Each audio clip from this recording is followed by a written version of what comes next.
राधा किशन का प्रेम किसी से छुपा हुआ नहीं है, लेकिन कृष्ण के वृंदावन से चले जाने के बाद राधा का वर्णन बहुत कम हो जाता है। ऐसे में बहुत से भक्त ये जानना चाहते हैं कि आखिरकार राधा की मृत्यु कैसे हुई। अब माता राधा की मृत्यु से जुड़े रहस्य को इस वीडियो के माध्यम से उजागर किया गया है। इतना ही नहीं, आज हम आपको राधा की मृत्यु कहाँ हुई थी, पर राधा की मृत्यु कब हुई थी जैसे महत्वपूर्ण प्रश्नों के उत्तर भी देने वाले हैं। इसे जानकर अवश्य ही आपको माता राधा के अंतिम पलों को जानने में सहायता होगी। साथ ही ये भी जानने को मिलेगा कि राधा की मृत्यु के बाद श्री कृष्ण ने क्या किया था।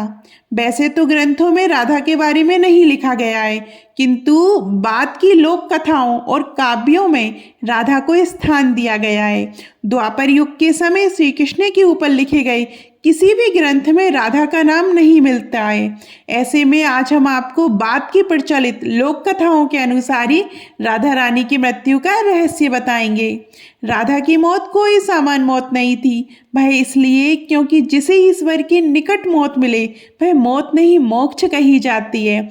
वैसे भी राधा तो स्वयं श्री कृष्ण का ही रूप थी और इसी कारण दोनों का विवाह नहीं हो पाया था।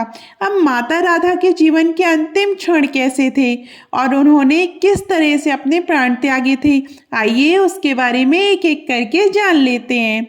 हम सभी राजा दशरथ के द्वारा कैकेयी को दिए 2 वचनों के बारे में तो जानते हैं, लेकिन श्री कृष्ण ने भी वृंदावन से जाने से पहले राधा रानी को भी 2 वचन दिए थे। बात उस समय की है जब मथुरा से श्री कृष्ण का बुलावा आ गया था ताकि वे कंस का वध कर अपने कर्तव्यों को निर्वहन कर सकें।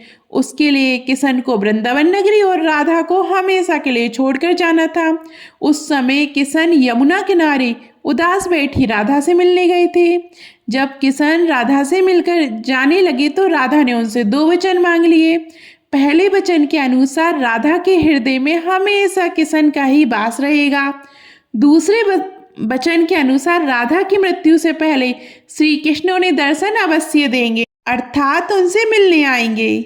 श्री कृष्ण ने राधा को ये दोनों वचन दिए और बदले में एक वचन ये मांग लिया कि राधा किशन की याद में अब एक भी आंसू नहीं बहाएगी। इसके बाद किशन मथुरा नगरी चले गए थे। मथुरा जाने के बाद किशन ने दुष्ट कंस का वध कर दिया था।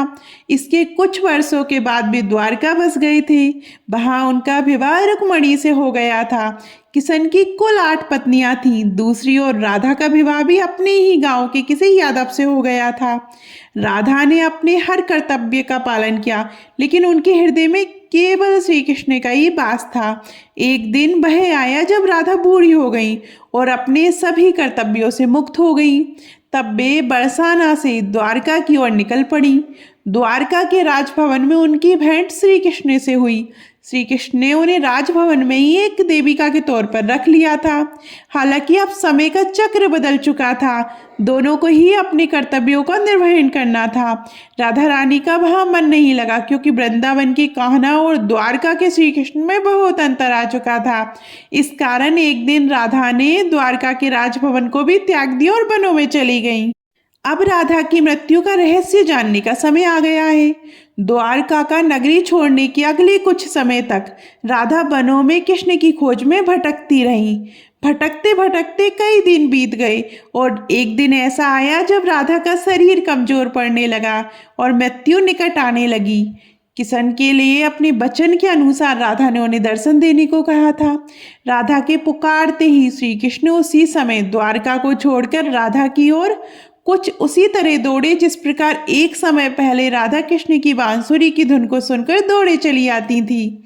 जब कृष्ण राधा के पास पहुंचे तो उनकी मरणासन स्थिति को देखकर बहुत दुखी हो गए। उन्होंने राधा से उनकी अंतिम इच्छा प्रकट करने को कहा। इस पर राधा ने उन्हें फिर से उसी धुन में बांसुरी बजाने को कहा जिसे वे वृंदावन में बजाया करते थे। ये सुनकर किशन ने अपनी बांसुरी उठाई और उसे बजाने लगे। कहते हैं किशन ने दिन रात बिना रुके बांसुरी बजाई। बांसुरी की यही धुन सुनते सुनते ही राधा रानी ने अपने प्राण त्याग दिए। यह भी कहते हैं कि राधा की मृत्यु को देखकर स्वयं नारायण अवतार श्री कृष्ण भी इतने दुखी हो गए थे कि उन्होंने अपनी बांसुरी वहीं तोड़कर फेंक दी थी और फिर कभी उसे हाथ नहीं लगाया था। आशा है कि आपको अपने प्रश्न राधा की मृत्यु कैसे हुई थी इसका उत्तर मिल गया होगा।